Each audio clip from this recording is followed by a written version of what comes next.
to see and to record their kinds and numbers, how they lived together, what they ate, and how they reproduced. That plan was simple, straightforward, and only a part of the truth. But we did tell the truth to ourselves. We were curious. Our curiosity was not limited, but was as wide and horizonless as that of Darwin or Agassiz or Linnaeus or Pliny. We wanted to see everything our eyes would accommodate, to think what we could, and out of our seeing and thinking, to build some kind of structure and modeled imitation of the observed reality. We knew that what we would see and record and construct would be warped, as all knowledge patterns are warped, first by the collective pressure and stream of our time and race, second by the thrust of our individual personalities. But knowing this, we might not fall into too many holes. We might maintain some balance between our warp and the separate thing, the external reality. The oneness of these two might take its contribution from both. For example, the Mexican Sierra has XVII 15IX spines in the dorsal fin. These can easily be counted. But if the Sierra strikes hard on the line so that our hands are burned, if the fish sounds and nearly escapes and finally comes in over the rail, his colors pulsing and his tail beating the air, a whole new relational externality has come into being, an entity which is more than the sum of the fish plus the fisherman. The only way to count the spines of the Sierra unaffected by this second relational reality is to sit in a laboratory, open an evil-smelling jar, remove a stiff, colorless fish from formalin solution, count the spines, and write the truth. D, XVII 15IX.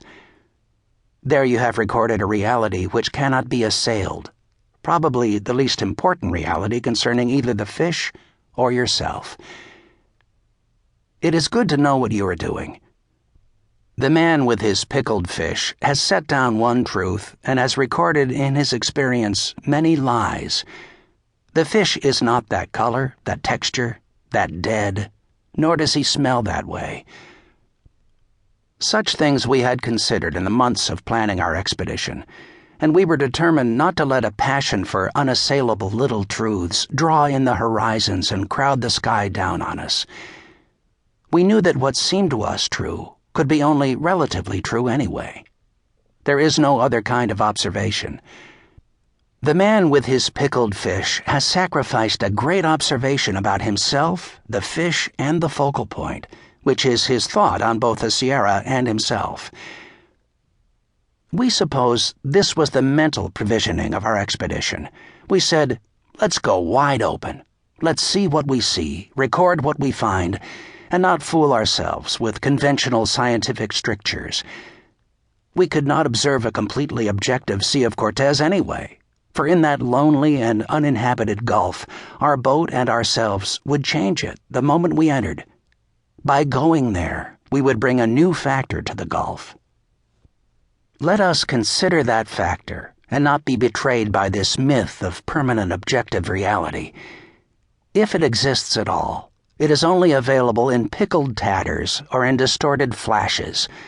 Let us go, we said, into the Sea of Cortez, realizing that we become forever a part of it. That our rubber boots slogging through a flat of eelgrass, that the rocks we turn over in a tide pool, make us truly and permanently a factor in the ecology of the region. We shall take something away from it, but we shall leave something too. And if we seem a small factor in a huge pattern, nevertheless it is of relative importance. We take a tiny colony of soft corals from a rock in a little water world, and that isn't terribly important to the tide pool. 50 miles away, the Japanese shrimp boats are dredging with overlapping scoops, bringing up tons of shrimps, rapidly destroying the species, so that it may never come back, and with the species, destroying the ecological balance of the whole region. That isn't very important in the world. And thousands of miles away, the great bombs are falling, and the stars are not moved thereby. None of it is important, or all of it is.